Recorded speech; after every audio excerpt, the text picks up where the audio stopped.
Fabio Ketglas es especialista en desarrollo urbano y una de las personas más lúcidas que he conocido últimamente en la materia. Así que es un gusto tenerte acá, Fabio, ¿eh? El gusto es mío. Siempre es enriquecedor escucharte. En un momento en el que vemos la información pura, cruda, como sale de la toma de los terrenos en Villa Lugano, que de entrada deja en evidencia problemas históricos del déficit habitacional del país. Pero hay otros problemas, digamos. Hay una mirada también muy maniquea que es decir, bueno, están cometiendo un delito, hay que echarlos, pero no, tienen derechos a la vivienda, hay que dejarlos. ¿Y en el medio qué? Bueno, es interesante cómo empezás porque es un problema que en principio no se arregla solo con la ley. Más allá de que en la Argentina es muy importante restablecer la idea de la ley como principio ordenatriz de la sociedad, yo creo que tenemos que tener mucho respeto al marco normativo, sí. Pero este problema es un problema que tiene, por sus características, la ley va a ser una herramienta que puede acudir en nuestra ayuda, pero no es la única, si lo queremos pensar en todas sus dimensiones. La toma de tierras en las áreas metropolitanas es un problema casi universal, digamos, a excepción de los países europeos donde hay mucha estabilidad demográfica. Si uno piensa que Viena tiene hoy la misma cantidad de habitantes que en la Primera Guerra Mundial, digamos, o Italia está casi en decrecimiento, etcétera. Bueno, en esos países obviamente no hay problema, pero y en los países donde hay, como en China, donde hay un proceso autocrático que controla el flujo de transferencia de gente de los sectores rurales a los sectores urbanos, y es un modelo intrasladable a otros lugares del mundo, pero en África, en toda América Latina, inclusive hasta en los Estados Unidos, más allá de que hay un consenso nacional muy fuerte sobre el uso de la fuerza pública para resolver estos temas, y un culto a la idea de propiedad y un respeto mucho más alto que en otros lugares, pero también hay situaciones de toma de tierras, etc. El caso de China, que me contabas antes, es muy interesante.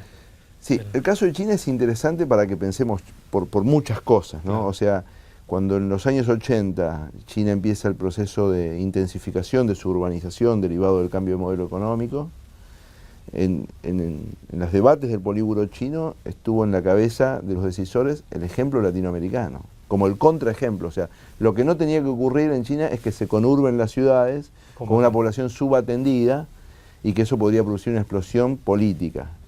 Entonces, para gestionar esa transferencia de población de los sectores rurales a los sectores urbanos, que por supuesto la nueva economía necesitaba más mano de obra, etc., hoy uno en China, para pasar de vivir en un pequeño pueblo a una de las grandes ciudades, a las zonas económicas especiales, tiene que hacer un trámite administrativo.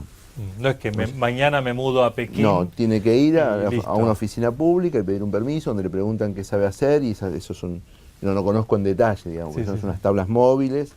Y si uno sabe hacer una cosa que la demanda es alta, la posibilidad de ir más rápido a las grandes ciudades es mucho mayor que si no, etcétera. O sea, está gestionada, está mediada esa relación.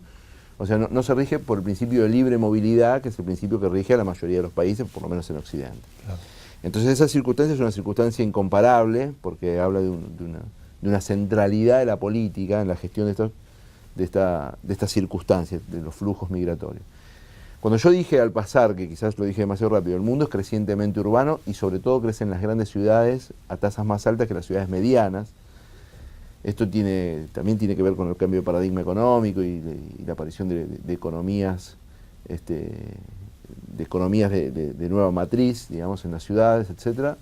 O sea que es un fenómeno que excede a Buenos Aires. En el caso de Buenos Aires es particularmente hiriente, porque como el sentido común nos dice cada vez que salimos de viaje o de fin de semana y vemos la cantidad de tierra disponible, hacemos la asociación que hace mi madre, y me dice, Fabio, mira, con toda esta tierra disponible, ¿cómo es posible que la gente viva en villas? Estamos todos amontonados acá. Bueno, pero ese es un lugar común que hay que discutirlo, por lo menos desde 3 o 4 lugares. El primero es que tierra no es igual a tierra urbana, digamos, ¿no? O sea, y eso es un abandono de la función estatal muy importante, porque hasta la década del 80, el parámetro de crecimiento del área metropolitana de Buenos Aires, que en su periferia crece alimentada por la migración interna y de los países vecinos, y no por la tasa de crecimiento vegetativo, esa gente de manera regular o irregular se asentaba, de manera irregular, en general eran situaciones que después se regularizaban, o de manera regular existía una cosa que todos conocemos, que era el loteo.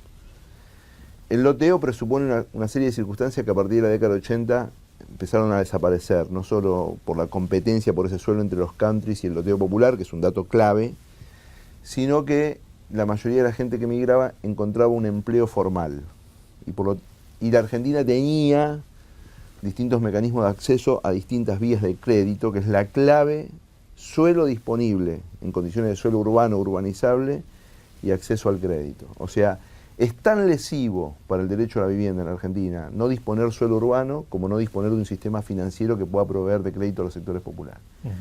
Para el 90% de la población de este globo, la adquisición económica más importante de su vida va a ser comprarse, adquirir o hacerse su casa. Claro. El techo propio. Sí, y es más importante en términos de volumen, aparte de esta cuestión que vos decís, el techo propio como elemento dignificante y que permite hacer las de partes, ascenso social. Sí, sentirse parte de una sociedad, etcétera. Hay miles de políticas, pero en general, digamos, las políticas más exitosas son las que han tendido a facilitarle a las personas acceder al crédito para que ese acceso sea un acceso a suelo urbano de calidad, dotado de ciertos servicios y que no sea estigmatizante vivir en un lugar o en otro lugar. En Argentina y en el área metropolitana de Buenos Aires, con todos los déficits que tuvimos, hasta la década del 80 eso más o menos anduvo, hasta principios de los 80, y luego los dos fenómenos convergentes, ¿no? La macroeconomía argentina, que es una montaña rusa que distorsiona, tenemos un sistema financiero muy chico nosotros, 14% del PBI, comparado con Brasil, que es 45% del PBI, o Chile, que es 70% del PBI, podemos medir lo chico que es nuestro sistema financiero. Y aparte, en la periferia urbana de Buenos Aires y otras grandes ciudades de la Argentina, aparece el fenómeno de los countries. Entonces, por ese mismo suelo, que era un suelo que estaba solo disponible para el loteo popular, ahora disputan, porque el suelo es uno, no se puede estirar, disputan dos demandas distintas, y económicamente, desde el punto de vista del mercado, claramente mucho más interesante la demanda. Si uno tiene 5 hectáreas en la periferia urbana, es mucho más económicamente rentable producir un country, claro, si a uno se lo autorizan, que producir un loteo popular. Claro. Un poco ingenuamente, al principio se empezó con los country, después hubo voces de alerta de que esto estaba compitiendo con suelo que históricamente estaba destinado al mismo uso, que es el uso residencial, pero a distintos sectores sociales. Se ignoraron estas voces de alarma, los municipios del área metropolitana de Buenos Aires dejaron de producir suelo urbano, y entonces vos tenés un estrés porque la gente en algún lugar tiene que estar. Claro. Y yendo a digamos, este caso puntual, ¿vos te imaginás soluciones? Muchas. ¿Lo que está pasando en Lugano, por ejemplo? Bueno, solución, esto es como el enfermo terminal una hora antes de morir, dice, ¿usted se imagina soluciones? No. Ahora, a esta patología yo le imagino muchas soluciones. La Argentina ha producido en los últimos 10 años una transferencia muy fuerte de ingresos de unas ciertas economías, las economías de base agraria, por ejemplo, sobre todo el área metropolitana de Buenos Aires, no a las áreas metropolitanas, subsidiando los servicios públicos urbanos, que quizás las personas de clase media no se dan cuenta, pero para las personas de los sectores populares el impacto del precio de los servicios públicos urbanos es muy significativo en su vida cotidiana. Y por lo tanto, si uno detrae recursos de un lado y lo pone en otro, produce un estímulo a que la gente se asiente donde se ponen los recursos. Más allá de que yo estoy a favor de las transferencias, de la solidaridad interterritorial. Pero la Argentina debería darse como política la idea de que por lo menos entre 100 y 200 ciudades del país crezcan poblacionalmente al doble de la tasa que crece el promedio del país. Para entonces eso no hay una planificación, porque esto lo que pasa con Lugano es que son como espasmos, cada tanto que hay en el país se toma un lugar y empieza el debate sobre la necesidad del techo propio. Lo de Lugano porque está en Lugano. Claro, está en Lugano. O sea, sí, pero tomas como la de Lugano, en el tercer cordón de Gran Buenos Aires se producen 40 o 50 por año. Claro. Digamos que no son noticia. No son noticia porque es ese campito que está enfrente del barrio Fonavital, digamos, y con los mismos, desde el punto de vista de los derechos humanos, son personas que no van a tener agua y van a tener que cargar agua, que no tienen luz, que cuando van a buscar un trabajo, como no pueden numerar su casa, tienen un problema de estigmatización. O sea, desde el punto de vista de los derechos humanos, están peor que los de Lugano, digamos, pero como queda a 40 kilómetros o 50 kilómetros, y ahí hay una enorme combinación de temas. Porque alguien te puede decir, bueno, pero en el primer cordón del Gran Buenos Aires, de la capital federal, y en la capital federal ya casi no hay tierras, que habría que discutir temas de densidad, de lo que se podría hacer, etc. Pero en cualquier caso, en el segundo y el tercer cordón, que hay tierras disponibles, la posibilidad de que sean atractivas y sean urbanizadas y provistas a los sectores populares de una manera legítima, aparte del acceso a crédito, requiere disponer de un sistema de transporte razonablemente bueno. Porque la empleada que trabaja en mi casa es una indignidad, tarda 1 hora y media en venir a su trabajo y cuando termine de trabajar, 1 hora y media volver en condiciones pésimas. Entonces, disponer de un sistema de transporte adecuado, que una persona que vive a 40 kilómetros puede estar a 50 minutos, 40 minutos de su lugar de trabajo, que es el tiempo que más o menos en los lugares del primer mundo se tarda para esto, a nosotros nos permitiría disponer de mucho más suelo en condiciones de dotarle de características urbanas de ese suelo, porque no es solamente amanzanar y hacer una agrimensura. O sea, no se puede hacer un gueto de pobreza. Ahí tiene que haber equipamientos públicos, la gente no tiene que hacer muchos kilómetros para ir a la municipalidad o muchos kilómetros para ir a la escuela, etcétera.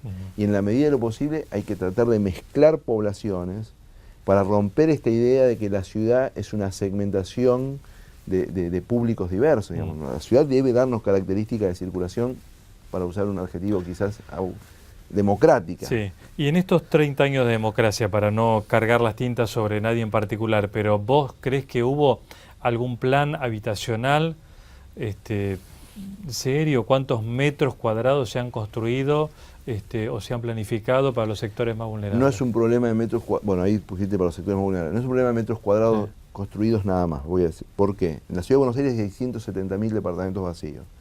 Puede atender 3 veces la población de Villa de la Ciudad de Buenos Aires. O sea que los metros cuadrados están. Sí. A principios de la década del 70, entre el año 71 y 72, la Argentina creó el FONAVI. Es una paradoja porque llevamos 40 años, es una excepción Argentina, 40 años de una política pública sostenida por los militares, Alfonsín, Menem, De la Rúa, Duhalde, Kirchner. O sea que la podemos evaluar. ¿Con qué resultado? Alguien podría decir del otro lado, bueno, fue una montaña, digamos, ojo porque extrapolamos los resultados de la política, siendo que el país en esos 40 años fue una montaña rusa, digamos, ¿no?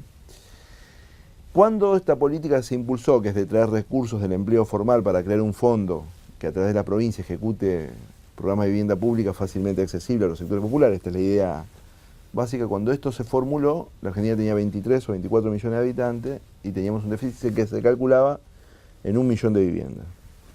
Hoy tenemos 40 millones de habitantes y un déficit de 2 millones de viviendas. No solo se duplicó, sino que aumentó proporcionalmente, porque la población no se duplicó. Entonces podríamos decir, a ciencia cierta, el modelo FONAVI fracasó. Y uno podría preguntarse, ¿por qué no se desmonta un modelo que fracasó? Ahí hay muchas preguntas para hacerse. En el área, en América Latina, ha habido políticas alternativas a esto. Subsidio al crédito de la primera vivienda, en la tasa de interés, Chile. Ha habido urbanización masiva de tierras, pero para que la gente desarrolle la autoconstrucción, otro modelo que en Argentina en algunas ciudades se dio. La Argentina lo que debería hacer es una reflexión sobre esto. Sostuvimos 40 años una política pública que implicó un sobrecosto para la mano de obra en blanco, porque hay un sobrecosto que se paga ahí. Que yo digo, no digo ni que lo tiremos a la basura, digo, quizás esa política deba convivir con otras políticas de promoción de la vivienda. Quizás esa política atiende a determinados públicos. Quizás esa política desestimuló el ahorro de familias respecto a la vivienda. Quizás impacta sobre el tema de la vivienda nuestra política de alquiler. Porque arreglar el hábitat de las personas no es simplemente constituir en propietario a cada una de las personas. Hay cantidad de países, en Alemania, la mayoría de la gente alquila. Y hay un régimen de promoción del alquiler, y la gente vive con dignidad en lugares alquilados, y el Estado subsidia el alquiler para no construir burbujas inmobiliarias, para poder controlar el crecimiento de las ciudades. La Argentina lo que hay claramente es un déficit de reflexión sobre un problema que es complejo y que se lo pretende arreglar con el Código Penal. Clarísimo. Y el Código Penal se va a imponer sobre el FONAVI, me parece, por lo menos. Esperemos que no. En el corto plazo. Bueno, ojalá tampoco en el corto plazo. Gracias, Fabio. Un gusto escucharte, como siempre. Un gusto.